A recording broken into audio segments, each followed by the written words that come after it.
Hello, Adugani. Welcome to the Children's Chimurenga. I'm Rosemary Nabadza. Thank you for joining me today. I'm making a video because yesterday my dad sent me the link to a book called The Surrender Experiment. And I haven't read this book, but I totally get it. And the fact that he sent it to me yesterday, and this is something that I've been exploring and practicing over the last few months, I thought, this must mean that there is something in the collective consciousness, in what we brew together as humans. Well, actually, not just as humans, as the universe itself. There's something in the collective consciousness about surrendering, and truly there is. This whole coronavirus thing, how it has forced us all into a very quiet and much more slow-paced existence is part of the embodiment of surrender and trust. And have we not all been okay, despite everything that's been going on, despite all of the hullabaloo and the craziness? Have we not all been okay? Just like the birds and the bees are taken care of all day, every day, and live their lives to the max, fulfilling their purpose and being themselves completely at one with nature. This is what surrender is about, this trust, this feeling as if, not just feeling as if, but knowing that we are part of nature.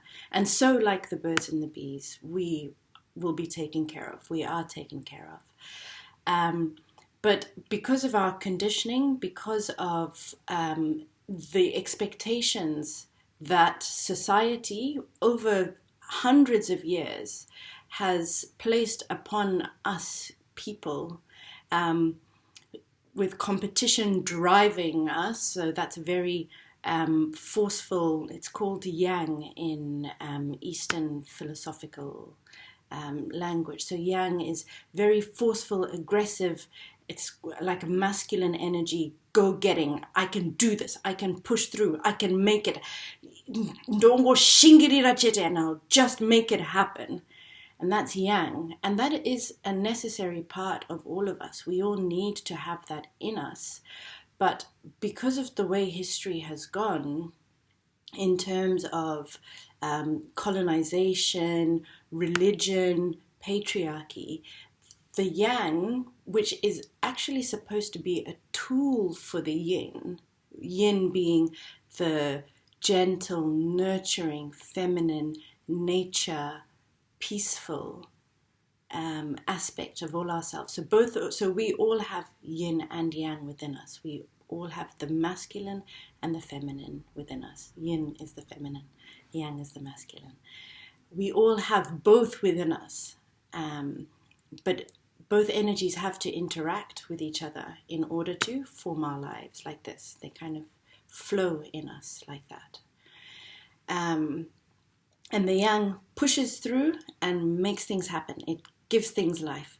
The Yin is the potential of everything. So you can imagine the Yin being all of the possibility in existence, anything, all of the material of the universe, swirling around in a soup, a chaotic soup that has no form.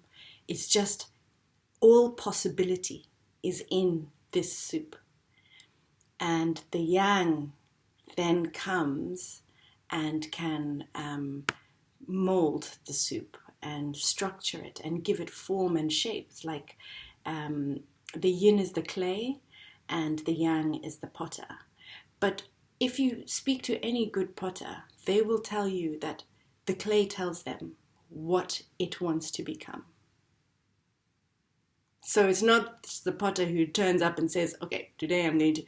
The potter might have an idea, and the potter might bring some ideas, but there is an interaction between the potter and the clay. And the clay, so the potter might say, okay, today I need to make a cup. But the clay will tell the potter what kind of cup it wants to be, what shape, what dimensions, what form it wants to have. And then the product of that is something beyond the potter's imagination. So the potter will have turned up with an idea. Yeah, this is the cup, the cup that I'm going to make. And the artwork that is produced as a result of the interaction, the sensual interaction between the potter and the clay, the yin and the yang, is something far beyond the imagination of the potter. Or it is very possible it might not even be a cup at all. It could be a bowl that will still perform the same functions as a cup, but is not a cup. Or it might end up being a plate, and the potter will go home and the potter's woman will say, "But I thought you were making a cup. I need a cup." And the potter will say, "But look at this beautiful plate. This is, and then she might go, "Do you know what is so funny? Tete Ningi brought a cup today, and I just broke one of our old plates. So there you go." That's it, actually. So this surrender, this sense of trust, and knowing that we are part of nature, tinochengetwa, just the same as nature. So if we can try and this is why I've been talking so much about conditioning and deconditioning and ideas and all of the things that have been layered on us throughout our physical existence in this realm, to encourage us all to remove all of the, if you are thinking something, question it. Where did it come from? Does it serve me? Is it appropriate? Is it helping me now? Is it hindering me? If it's not helping, let go of it. Let go, let go, let go, let go, let go, let go, let go, let go, let go, let go, let go, until you are literally a child floating in the ocean bosom womb of the mother, and let her take care of you. Because she will take care of you beyond your wildest dreams. She will take care of you, but beyond your conditioning, beyond your imagination. And it may not seem or look like a music video, but if you have the ideas of the music video, if you've deconditioned from them, then it will seem, look, and be exactly what is right for you, right for your soul, right for your purpose, right for your community, right for those around you, right for the planet, there's something called the Tao, the way, the nature of things, when things are in balance and you are in your perfect place as a member of nature, the broadest view of nature, the sun, the stars, nature that way, nature your physical bodily existence, nature the trees, nature the grass, nature the rocks. So can we go back to that place, that primitive place within us, where we are part of nature, and we know that if that bee is getting pollen on that flower right now, then I'm good too. I'm good too. But that deconditioning takes work, and it's work on every level, every aspect of our existence. Work on our minds, work on our bodies, work on how we interact with one another, work on how we interact with ourselves, work on what we eat. All of these things is wonderful, because these are conditions that we have chosen. Actually, our souls have chosen to say, I want to learn this and this and this and this and this and this and this. you know? And part of that learning is the deconditioning. So that's when the soul, so the conditioning is automatic, but the deconditioning is conscious. And that's where you really get to tap into your consciousness, your self, your inner self, who that is, through the deconditioning process and the discomfort of it sometimes. But the first layers can be hard, can be very difficult, because they're can be quite dense, quite rooted in the body. But then after that, things get much easier, much more fun.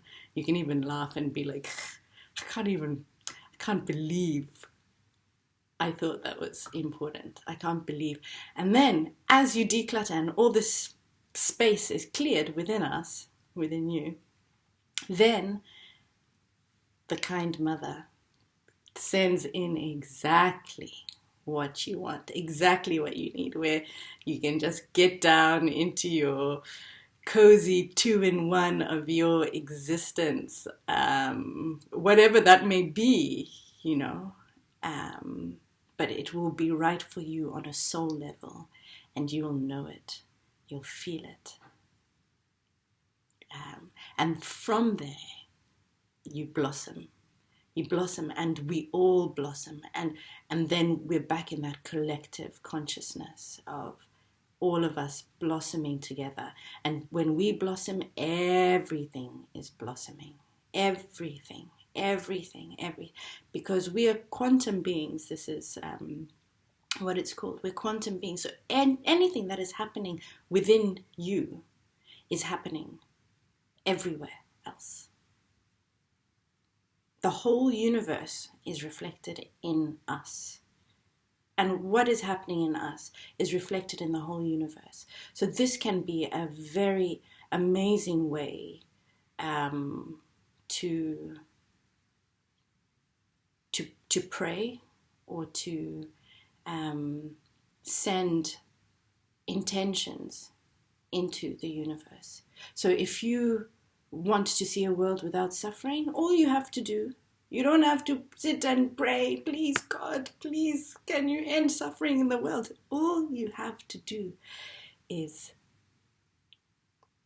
create as little suffering as possible in the way you live your life. That's it. Unenge watu pizza nacho. So so thanks, Dad, for sending me that book. The name of that book. And this it's such a crazy feeling way to live, but it is so revelationary, so revolutionary.